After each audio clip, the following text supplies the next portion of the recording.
With Austin Hayes hitting the injury list, the Phillies have made a number of moves to help improve this roster and survive the period, but not just around the edges. Luke Arcaini and I believe there could be some impact additions that came through the margin in this one and are getting their first opportunity. We're going to dive into what those names are, what we can expect on this Phillies team. Now, before we get fully into it, we do want to remind you guys to make sure you're smashing that subscribe button. Only 6.5% of you guys tuning in these videos have subscribed just yet. We want to get this Phillies Digest family growing. We got a ton of baseball to break down and want each and every one of you along for the ride. Now, we dropped a full video kind of recapping the moves that were here. Austin Hayes hitting the IL. Cal Stevenson, his contract getting selected from AAA. Colby Allard getting optioned to AAA. Max Lazar gets contract getting selected to AAA.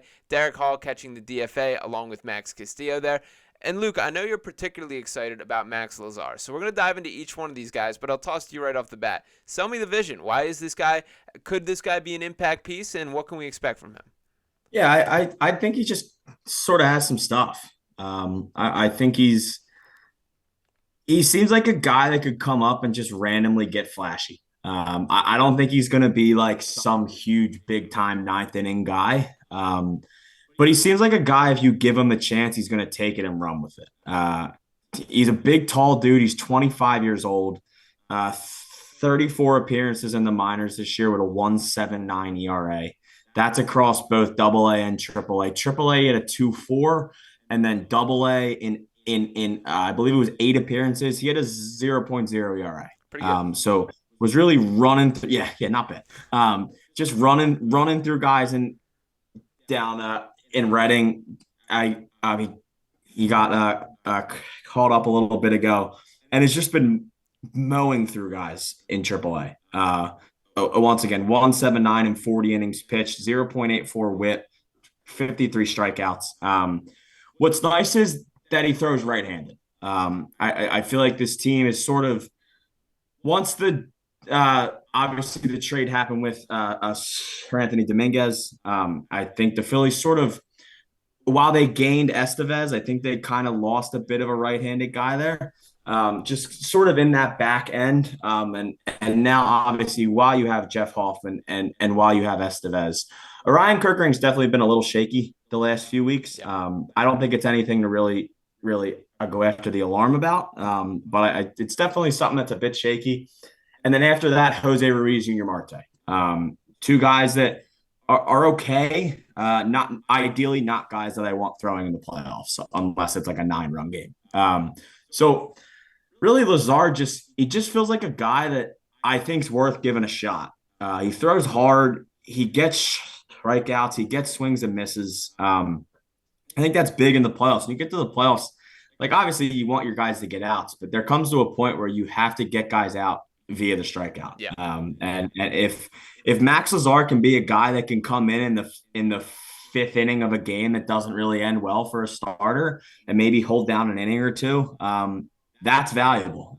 So he intrigues me. Cal Stevenson, on the other hand, not as much. I think he's just kind of a fill-in, but he's the guy that you're going to at least see has a bit of major league experience, not the best stats from when he was up. Around 70 at bats, he hit around 145.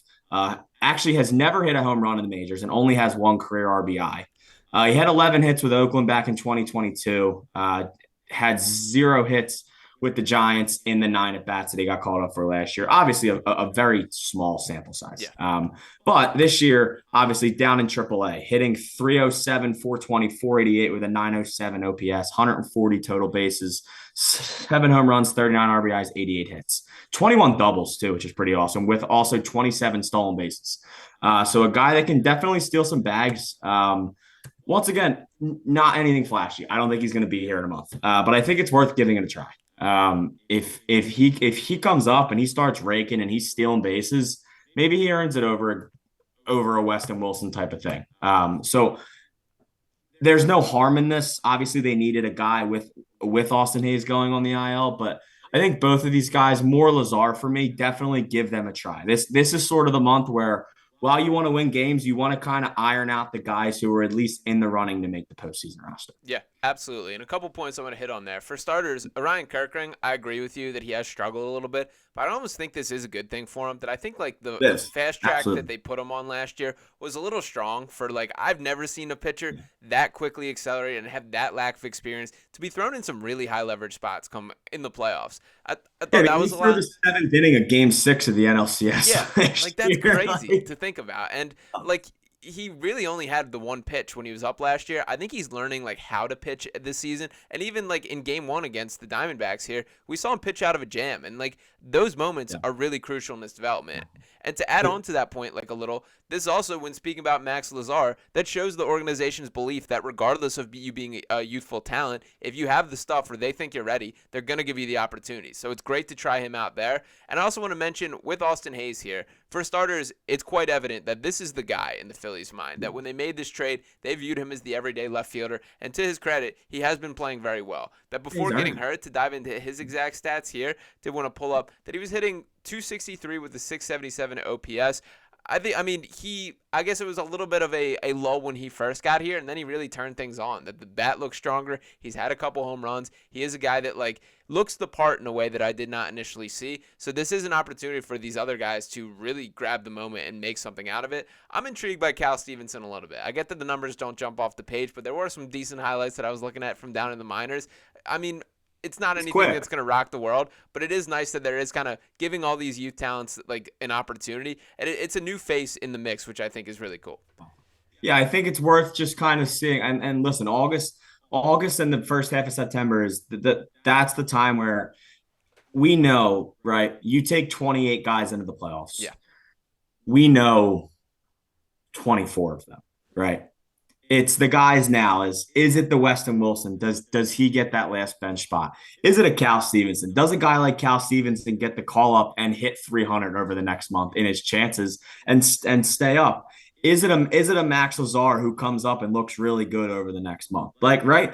There's no harm in this. yeah, And as far as the Orion Kirkering thing, the issue with Kirkering is that one, like you said, I was very worried about it when it first happened. Right, there was a lot of hype around him, and I mean, rightfully so. He got drafted beginning of last year. He went through every single league in the minors and got called up the same year. That doesn't crazy. happen. That happened to guys like Mike Trout. Yeah, Like that's the type of stuff that happens to.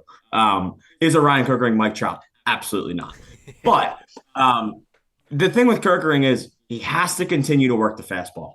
When he works the fastball, he's at his best. When the fastball isn't there, his issue right now is he goes back to the sweeper because he's nervous to try and work through the fastball, and then hitters just pound the sweeper because it's the only thing coming at them. So as far as the Kirkering thing, we saw it last night. After he let up that home run, keep in mind that's the first home run he's ever allowed in the majors. which is wild. That is absurd. Yeah, That is absurd stuff. So it's a matter of fact that he has to keep the fastball working. I'm not anywhere close to hitting the panic button. He's completely fine, and I think once again it's worth giving guys like a Lazar and have to sort of give those guys a shot. I think this is the time to do it once again. And I think there's really no harm, right? Once again, there's no harm in doing this. So I think it's a good move. yeah. Sure. Absolutely. So good to see the Phillies continuing to tinker there. Still a lot to break down as, it does feel like they're working out of this rut and finding their stride again, but still a lot to fully reach their peak as a team. Obviously, health is a part of that as well. So hopefully Austin Hayes rests up and is right back to action. But in the meantime, we'll be breaking everything for you down right here on Phillies Digest. So make sure you're smashing that subscribe button to follow along with us. Once again, 93.5% of you guys tuning in have not subscribed to the channel just yet. Let's get those numbers jumping. Let's get this Phillies Digest family growing. Let's go win a World Series this year. So appreciate each and every one of you guys for tuning into this video. Make sure you're smashing that subscribe button, dropping a like, dropping your thoughts below, and we'll be talking to you next time. Peace.